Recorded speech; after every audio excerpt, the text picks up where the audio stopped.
ভুক্তভোগীর মামা সেজে ফাঁদ পেতে পুলিশ কনস্টেবল নিয়োগ প্রতারণা চক্রের দুইজনকে এরই মধ্যে ধরেছে সিআইডি। নিয়োগ পরীক্ষায় বাদ পড়াদের খুঁজে বের করে তাদের কাছে উচ্চ পদস্থদের কাছের লোক পরিচয় দিয়ে চাকরির নিশ্চিতের আশ্বাস দিত তারা। আর এভাবে প্রতারণা করে ভুক্তভোগীদের এক একজনের কাছ থেকে 10 থেকে 12 লাখ টাকা আদায় করতে বলে জানায় সিআইডি। বিস্তারিত জানাচ্ছেন সহকর্মী নাদিয়া শারমিন। পুলিশ কনস্টেবল হিসেবে নিয়োগের পরীক্ষায় আবেদন করেছে বা বাদ পড়েছে জানলেই শুরু হয় প্রতারণার ফাঁদ পাতা। সে ফাঁদে পা দেয়া একজনের মামা সেজে রাজারবাগ পুলিশ লাইন হাসপাতালে যান সিআইডির একজন অতিরিক্ত বিশেষ পুলিশ সুপার। আমি বললাম যে ভাই আপনাকে যে টাকাটা দিব এটার গ্যারান্টি কি? সাথে সাথে তারা যে ডাচ বাংলা ব্যাংকের বলে যে আমার কাছে অনলাইন চেক আছে। আমি বললাম যে আমি তো আজকে 5 লাখ টাকা দিব।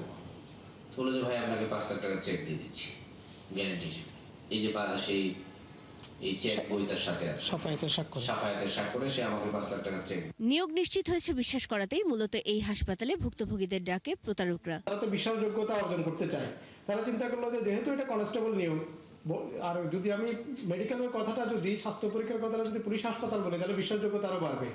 তাই তারা পুলিশ হাসপাতালের করিডোরটা অথবা প্রেমিসেসটাকে তারা ব্যবহার করেছে। কিন্তু বাট তারা তার মানে এই না যে পুলিশ হাসপাতালে এরা এই ধরনের কাজগুলো করেছে অতীতে। তারা সিআইডি বলছে এভাবে অনেকের সাথেই প্রতারণা করেছে চক্রটি। এবং তাদের কাছে এমনভাবে অ্যাপ্রোচ করে যে তারা অনেক বড় প্রভাবশালী ব্যক্তিদের সাথে তাদের পরিচয় আছে, তো তারা চাইলে আবার তাদেরকে এই সিস্টেমের মধ্যে ইনভলভ করে তাদের চাকরি পাইয়ে দেবে। এখন পর্যন্ত আমরা যে তথ্য পেয়েছি 4 থেকে 5 জনের নিকট থেকে অলরেডি তারা টাকা নিয়েছেন।